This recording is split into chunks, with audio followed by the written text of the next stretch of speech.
Welcome to What Every Sysadmin Needs to Know About Money, another in the hopefully never-ending series of What Every Sysadmin Needs to Know About some topic.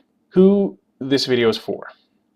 If you didn't grow up rich and you're in IT and you're suddenly making more money or a lot more money than you've ever made before, then this might be for you. If you're used to constantly checking prices on everything or agonizing about, should I buy groceries this week, or can I put $5 in my car? And you suddenly don't have to do that anymore. Especially if you don't know much about finances, investing, budgeting, blah, blah, blah. This is all stuff you've heard. You're a reasonably smart person, but it's just not something you've ever studied in any depth. It's important that you want to know the basics of building wealth. Just a few simple things to learn and do, which can start putting your life on financial autopilot. Lastly, this will apply mostly if you live in the US. The principles themselves don't really change from country to country, but you can still follow along if you're from somewhere else. So I just want to give you an idea of where I started. When I was growing up, I was one of the free lunch kids at school. I was never starving, but my family did not have any extra money from the time I was about 8 until I was probably about 16. So that means secondhand everything.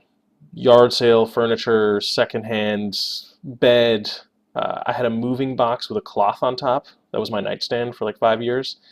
I definitely did not have money. I could not do a lot of the things that my friends could do. Now, I didn't suffer greatly because of this, because my parents valued education, creativity, and competence at my hobbies more than everything else. So I didn't really feel like I was missing out on a huge amount of stuff. I wasn't crying that we didn't have a Lexus in the driveway. I started working at 16. That was just one of the side effects. I needed to earn my own money so I could go out with friends, watch movies, that kind of thing. And that's kind of what I did from the age of 16 to probably 22 or 23 when I officially got into IT. I was making somewhere between $15,000 and $25,000 a year. Suddenly, when I became a sysadmin, I went to making $50,000 a year. And that was kind of a shock to my system. Just a couple years after that, I passed the six-figure mark, and thankfully, I kind of got my spending habits and finance in control, and I educated myself about that stuff between making 50 and over 100 grand, because doing the wrong thing hurts a lot more when you have much more money to do it wrong with. So if you just started making a bunch of money, I recommend make the time that you use to learn about finances now. Do it now before you get yourself into trouble. So we all know, I think, that IT in general, whether you're a sysadmin, software developer, QA person, whatever, this is a lucrative career. But there's a huge difference between making and having money, which is what you're probably excited about right now, and keeping and growing that money, which is what actual wealthy people focus on.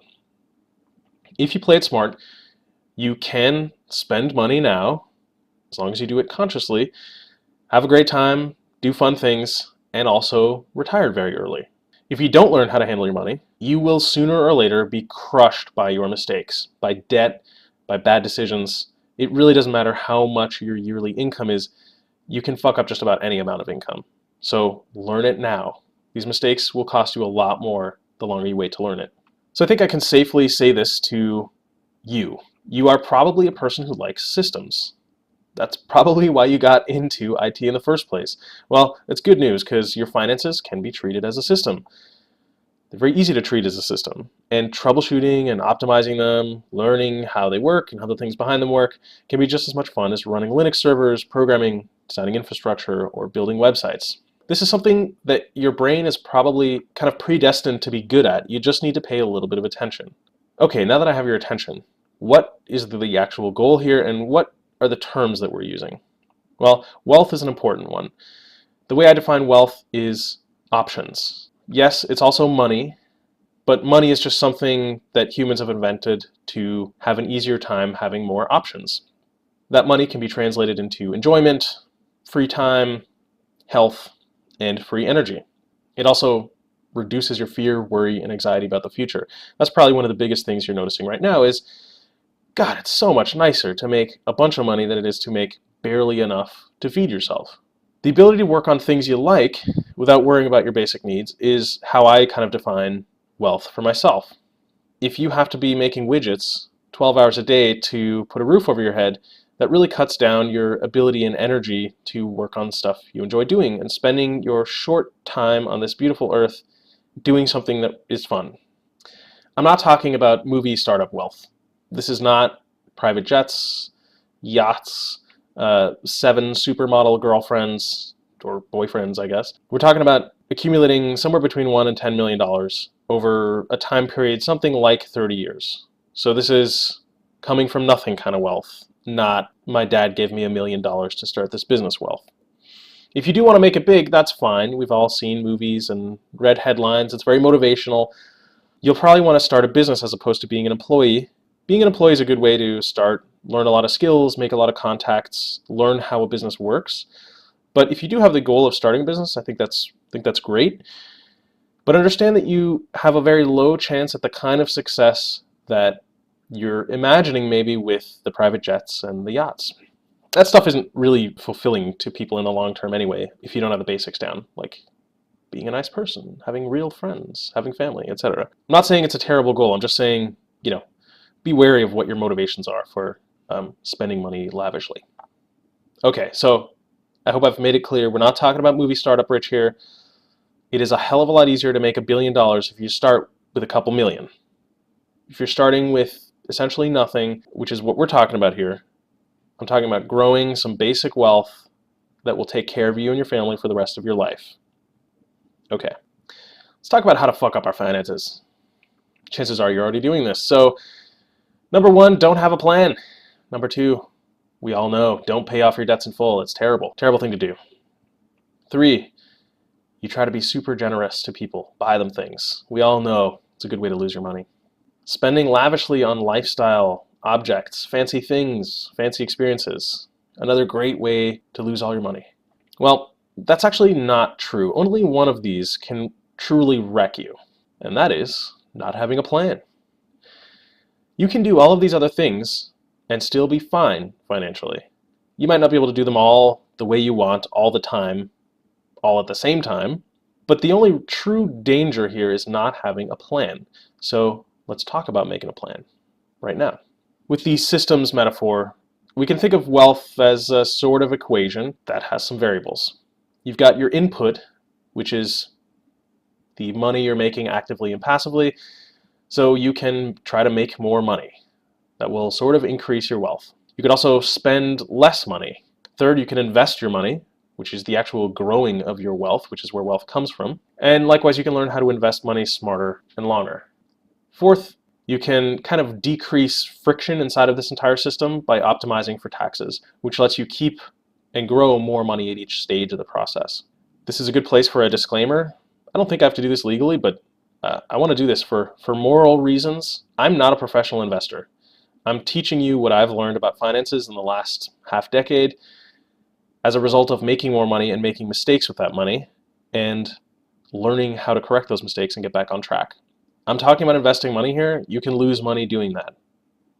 If that's not clear to you, please read a little bit about investing in money and then come back. Basically, proceed at your own risk. Let's talk about a few definitions. 2 things.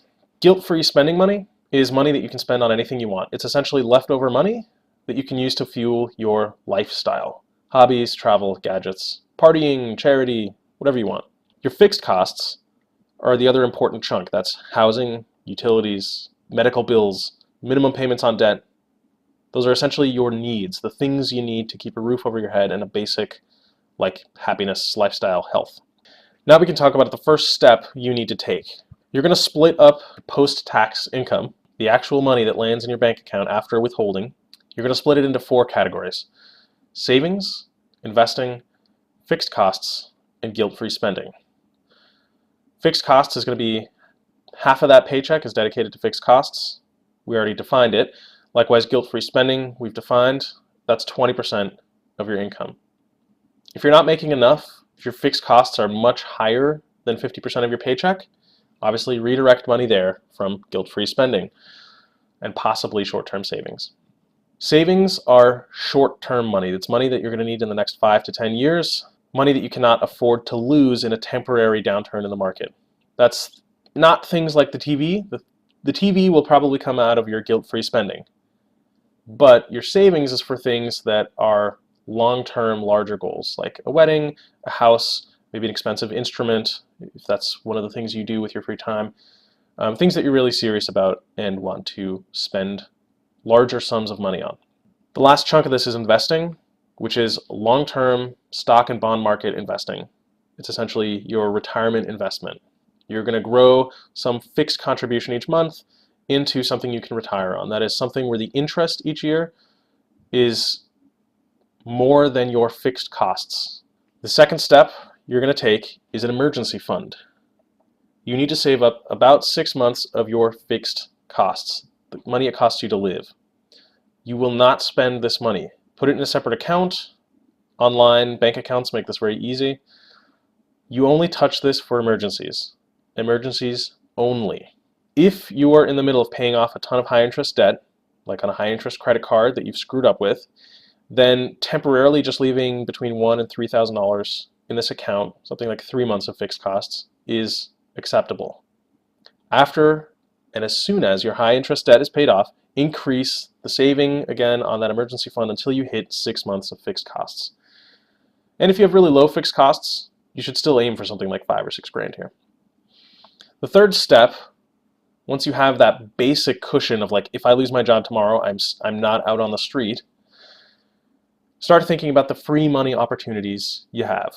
The most common of these are employer-sponsored matching funds, where your employer gives you a retirement plan and then matches some percentage of your contribution. This is pre-tax money and tax-free growth. You pay taxes on these accounts when you take them out at retirement.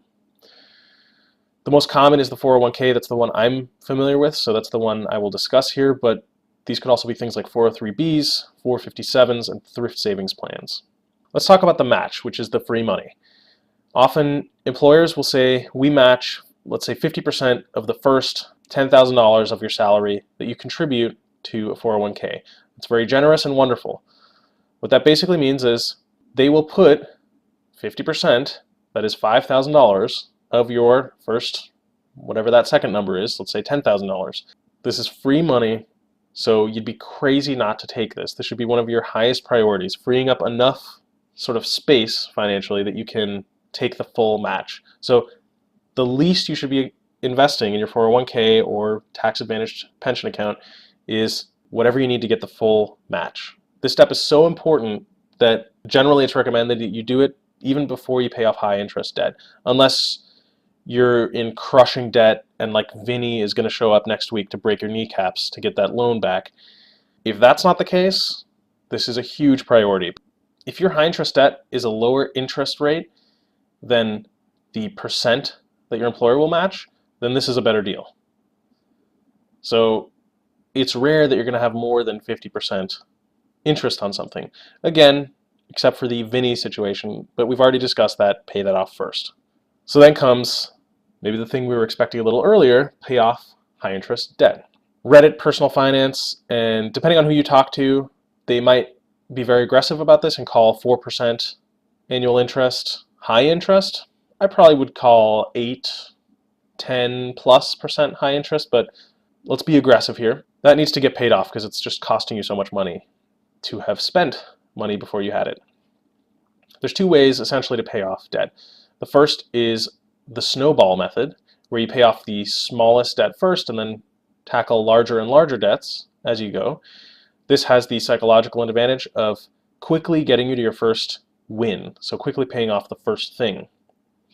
There's also the avalanche method, which simply uses the best mathematical way of doing this, which is the highest interest debt first. So the thing that's costing you the most money gets paid off first, and then in both cases you just roll the money that you're paying now into payments on the other debts once the first one's paid off. So very quickly, once you pay off the first few, all that money that was going into minimum payments is now going into reducing the principal on your additional debts. Don't underestimate the snowball method. Even though we systems people are highly logical and the mathematical advantage thing might seem cooler or smarter. Unless you're totally crushed and will spend way more money with Snowball than Avalanche, I really do recommend trying to get a small win first because it helps you stay on track. To compare Snowball versus Avalanche, check out Unbury Us, unbury.us, to compare these two methods for some set of loans. You can type in your loans there and then see what each method would cost you, how soon you'd pay it off, and what the difference is. Once that is handled, you can start thinking about additional tax-advantaged retirement savings. So this would be post-tax money, things like an IRA, an investment retirement account, a Roth IRA, if you qualify. These things have some income limits, so if you make well into the six figures, you can't take advantage of some of these things anymore. But some of these can be unexpected. For example, an HSA, a health savings account, is something that uses pre-tax money that is essentially meant to be spent on your health care. It rolls over from year to year, so it accumulates.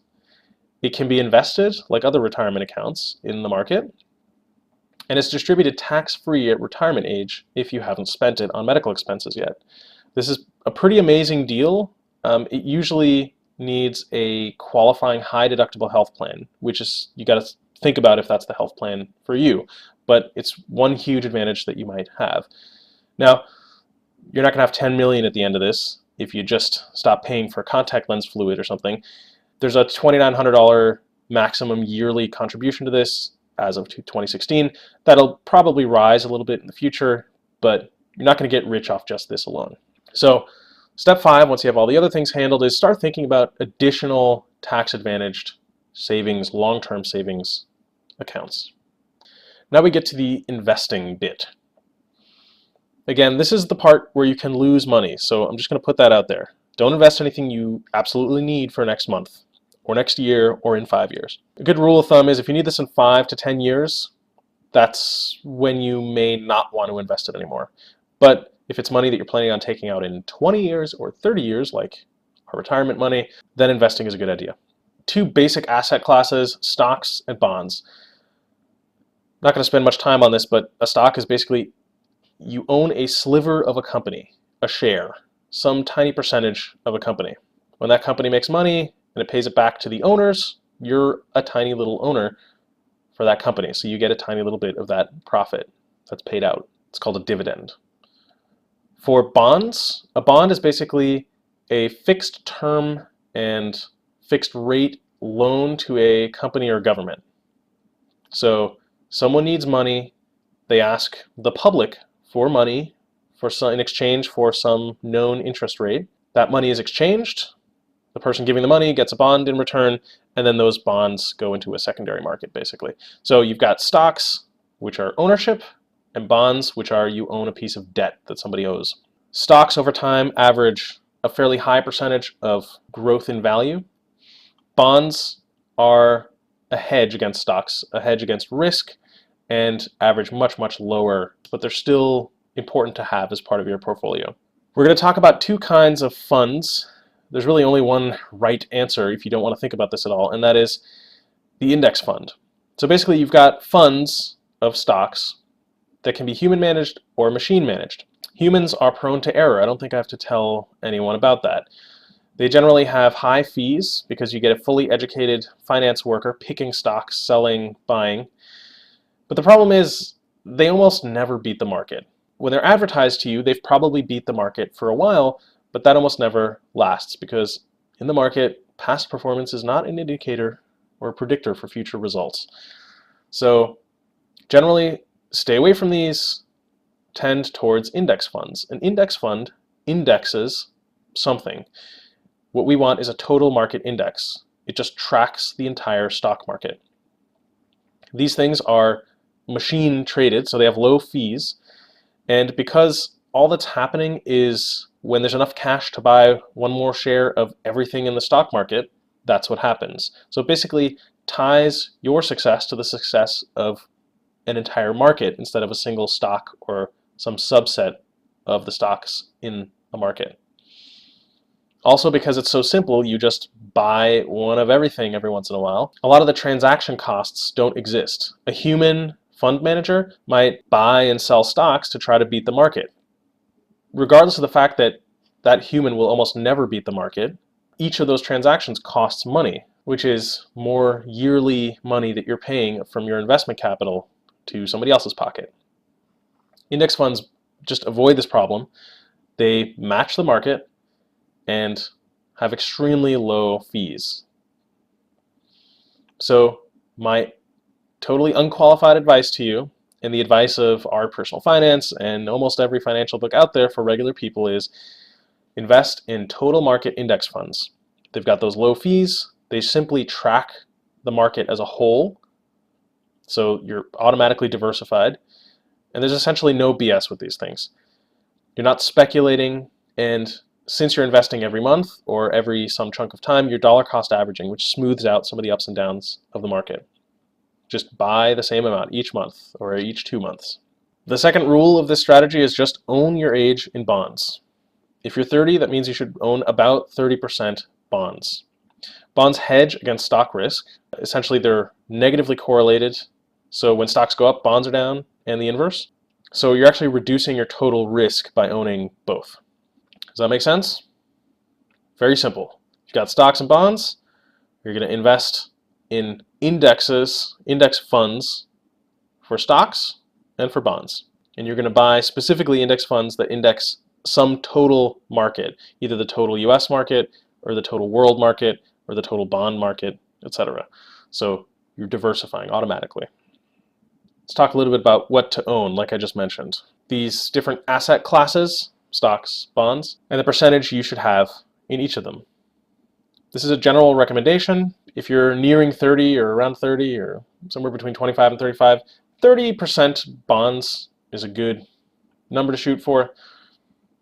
20% of your capital should be in the international market, and about 50% should go into the US stock market because it's just powerful. Some example funds, tickers that you could look up are a US stock market index, an ETF like the VTI, or a fund like the VTSMX, Vanguard Total Stock Market Index, or the International Index, VGTSX or VXUS, or the US Total Bond Market, BND, or VBMFX. What that basically means is if you have a Vanguard investment account, you might be able to just buy into the fund. That means you'll have a higher buy-in, basically, usually like $3,000 that you have to get started with. Or you can buy these as exchange-traded funds, which is more like a single affordable stock, which is a share in that fund. They're a tiny bit different, not really enough to worry about. If you have, through your company, an account at something like Vanguard, using their index funds might be a good idea. Otherwise, you could just buy exchange-traded funds, ETFs. Those are the symbols on the left here. As long as you have essentially 50% in a US total stock market index, 20% in an international stock market index fund, and 30% in a US bond market fund, that's what you're shooting for here. Step one is get an investment account. Your company may set you up with an investment account, like Vanguard, but you can also just join on your own a discount brokerage like Schwab, Capital One Investing. There's a ton of these. They basically give you low fee trades. Try to reduce your fees, especially if you're buying smaller amounts to start with, like if you're only investing $300 or $500 a month to begin with. Because those fees are steady, it's some fixed fee, the less you invest each time, the higher a percentage that fee is of your total investment. So if you're investing small amounts, you might think about buying every 2 months to reduce the fees you're paying as a percentage of your total invested cash. Just as an example here below, if you're starting with an $80,000 a year gross salary, and you can reduce that through all of these things like a 401k, HSA, things like that, reduce that earned income to $60K, and then after your taxes, you've got $50K left, and you're investing another 15% of that, $600 a month. If you're paying $6 a trade when you're doing that, you're actually losing an entire percent right off the top of your investment each time you buy. So you can half that by just buying every 2 months instead of every month. Again, this isn't horrible, it's not going to kill you, but it's better to minimize this stuff. If you're investing truly large amounts and it's a very small percentage, then maybe don't worry too much about it. Just a thought. Optimizing for taxes. I mentioned before that this is one way to sort of decrease friction inside of your financial system so that you keep more at the beginning and have more in the end. Basically, you're going to use as much pre-tax money as possible through your company. So you want to reduce your earned income at the end of the year. So on an 80K salary, you can keep something like 71, 72 instead of 64 if you just took $80,000 and then paid taxes on that without reducing that earned income through tax-advantaged accounts.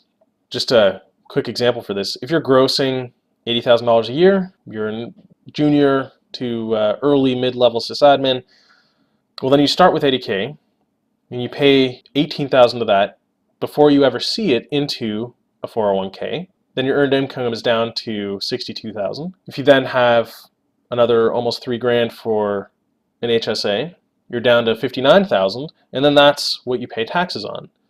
So you're only paying $8,000 in taxes instead of like twice that, just over 16. So that leaves you with $51,000 at the end. Now, that's $51,000 in your pocket, but you're actually keeping 71 or almost 72,000 because the 51's in your pocket, but more than 20 grand is in your investment accounts for later. That's still money you're going to have. It's the money you're going to grow. Does that make sense? So decreasing that earned income that you pay taxes on at the end of each year by using pre-tax money in tax-advantaged accounts is the way to go. This isn't like a tax loophole or anything. This is what the government is incentivizing you to do. They want you to have retirement money so that they don't need to take care of you when you're living in abject poverty at the age of 61. This is a way for the government to start getting you to do the thing that's going to be good for you in the long term, which is have a nice nest egg saved up. So take advantage of these things. It's essentially free money. It's a way to optimize for the system we live in. Just as a sort of warning or disclaimer notice, when you do this, there are some additional tax things you'll need to take care of at the end of each year. So for example, if you do all of these steps and then you also have some leftover money that you're putting into something like an IRA or another post-tax investment account, that kind of thing, you'll need to file something like a Form 8606 or whatever the case may be for you. For the first year that you're doing this, talk to a professional like a CPA or someone at H&R Block or a company that does this kind of thing. Talk to a real human being, not just tax software, and get them to explain all the stuff for you. Get them to explain what you need to do, how you can do better next year, and get them to kind of teach you what is the best thing for your situation. Okay? There's no amount of rules you can learn on the internet. You need to understand how this works for your specific case, and a professional who deals with this all day long is the way to do that. So talk to a professional. Once you get them to teach you what to do, the next year you can do this stuff yourself. You can file all the same forms, but really, get one of these people, pay them the couple of $100 that it's going to take, and get some knowledge for your situation. So I hope that's been a decent jump start into the basics of what you should be thinking about doing with your money. If you want to learn more, I highly recommend the subreddit Our Personal Finance. They've got an excellent wiki, very interesting discussions. There are a few other subreddits that are pretty cool that are invite only, that are like early retirement and that kind of thing. You'll find references to them around here, so feel free to browse and use the web for what it was made for, linking to stuff. Likewise, if you know nothing and this is all sort of very new to you and you have no idea how to get started, I suggest you read the book I Will Make You Rich by Ramit Sethi. I know it's a crazy title. I know it's annoying. He's a marketer. It's okay. But he does know what he's talking about, and it's an excellent book to get you started with like super practical action steps. Everything's explained, including slightly more complex topics like how the stocks and bonds work and what you need to be thinking about for slightly more complicated topics like investment. I highly, highly recommend it. You can read it. It's written in a very conversational style. You can get through it in a couple afternoons. So highly recommend you do that. A little bit of time invested now can save you literally hundreds of thousands of dollars later on. And as a final demonstration, I want to show you a chart. So here's a compound interest calculator for an investment on the investor.gov site, where we've put in an initial investment of $5,000, a lump sum, and then a monthly investment of about $1,000 for 30 years. And what I want to really get through to you is how important it is that you start this now, that you do not waste another 5 years or another 10 years before getting started. If we do this for 30 years at 6%, estimated annual with a variance of 3, so 3% above, at best it gives us 9% back, at worst it gives us 3% back, and it's annually compounded. This is what we have after 30 years. Approximately $1 million. Now, $1,000 a month is not much, and it's certainly not much once you become a more senior tech person. But here's what happens if you just subtract 5 years from this, 25 instead of 30 years. So instead of $1 million, you've got just over half of that. You've got less than 700,000. That is significantly less money, significantly. You're also much more likely to, after a couple of bad years in the stock market, be under that, or be at a point where you can't really start taking money out until the market recovers. This can really bite you. The sooner you start, the better. I'm just going to recalculate this at 40 years. And you can see the best and worst cases start looking a whole lot nicer here. So if you're, let's say, 25 now, and you can give it 40 years, there's just no better time than now. You'll end up with something like 2 million. And that's at a truly snail-like pace of $1,000 a month. Obviously, earlier in your career, that $1,000 a month will be harder to come up with, but later in your career, twice and 3 times that will be no problem at all. Okay, let this burn into your brain. You need to start now. With very little pain and very little work, you can kind of automate getting to here in a very reasonable amount of time. So I hope that's been helpful. I hope that's given you a place to start and taught you the very basics of what you need to know to just start doing this. I can guarantee you that if you look into this a little bit more and get started now, you'll be thanking me. You'll be thanking me in 2 years, you'll be thanking me in 5 years, and you'll really be thanking me in about 25 or 30. So thanks again for watching. Make sure to subscribe if you have not already. When I'm not talking about money, I'm actually mostly talking about Linux and tech. So subscribe, like, and contribute on Patreon if you'd like to, because that helps me make more of this stuff. Thanks again, guys. See you in the next one.